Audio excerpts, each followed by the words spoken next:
नमस्ते, राम राम। आज की हमारी कहानी है कड़वा सच। एक सेठ जी थे, बहुत अच्छे थे, सब स्वभाव उनका अच्छा था, हर गुण था उनमें, कोई गुण की कमी नहीं थी। पर वो अपने ऊपर संयत नहीं रख पाते थे। बोलते समय उनको होश ही नहीं रहता कि मैं क्या बोल रहा हूँ, कैसे बोल रहा हूँ। और ज़रा ज़रा सी बात पे बहुत ज़ोर से गुस्सा हो जाते थे, चिल्लाने लगते थे। सब लोग उनसे परेशान रहते थे कि आखिर बात क्या है, इतना अच्छा इंसान और छोटी सी बात पे बहुत जोर से चिल्लाने लगता है। सब लोग परेशान हो गए, घर के परिवार वाले भी परेशान हो गए। अंत में तंग आकर घर वाले एक दिन एक साधु जी के पास गए और बोले, महाराज उनमें इतने अच्छे गुण हैं, सब गुण हैं, बस पर वो छोटी छोटी बात में गुस्सा हो जाते हैं और बहुत ज़ोर से चिल्लाने लगते हैं कि अपने को भी बुरा लगने लगता है कि अब क्या करें। तो उन्होंने कहा ठीक है, सेठ जी को मेरे पास भेज देना। साधु जी बोले।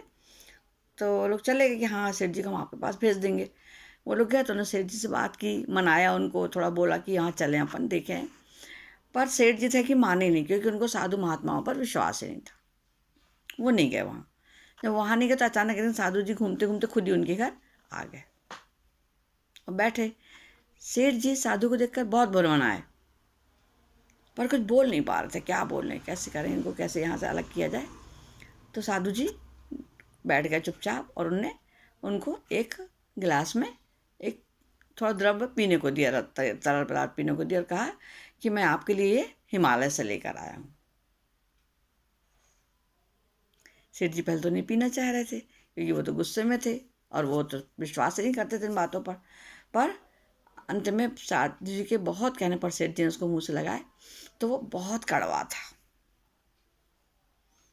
क्या है बोले महाराज जी, कड़वा चीज़ पिला रहे मुझे आप, मैं नहीं पीता ये सब चीज़ें। तो साधु जी बोले, अरे आपकी जवान जानती है कि कड़वा क्या होता है। वो व्यापारी को और गुस्सा आई और सुनिए, क्या है, क्या बात कर रहे हो आप हमसे, ये तो हर कोई जानता है ना, जीभ स्वाद जानती है, सब जानते। तो कहा नहीं, ऐसा नहीं है। अगर हर कोई जानता या आप भी जानते कि कड़वे पदार्थ से कहीं कड़वे शब्द अपने मुंह से निकल तो नहीं रहे। सेठ जी 2 पल को रुक गए, उनको लगा ये मेरे लिए बोल रहे हैं।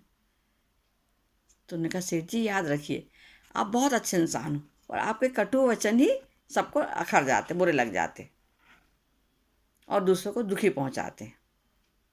तो ये आपकी जवान है ना, आपकी रस नहीं तो जो आपको बोलती है और आप वो गंदी होती है।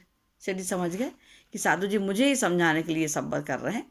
तो उन्होंने साधु जी के पैर पकड़ लिए, बोले, हाँ साधु जी, मैं हमेशा सोचता हूँ कभी गुस्सा ना हो, कभी चप्पर मेरे मुँह से निकल ही जाता है। तो उन्होंने कहा, अपने ऊपर थोड़ा सा संयम करना सीखो और उस बात को सोच समझ कर ही बोलो।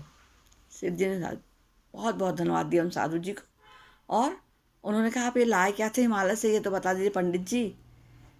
तो बोले, कुछ नहीं है, बोले ये नीम की पत्ती का अर्क है, रस है, जो मैं आपको पिला रहा था। और धीरे से मुस्कुरा दीजिए। दोनों के दोनों हंसने लगे। तो हम खुद भी कड़वा ना बोलें, किसी से बोलते समय संयत रखें, अपने आप को संयम से बात करें।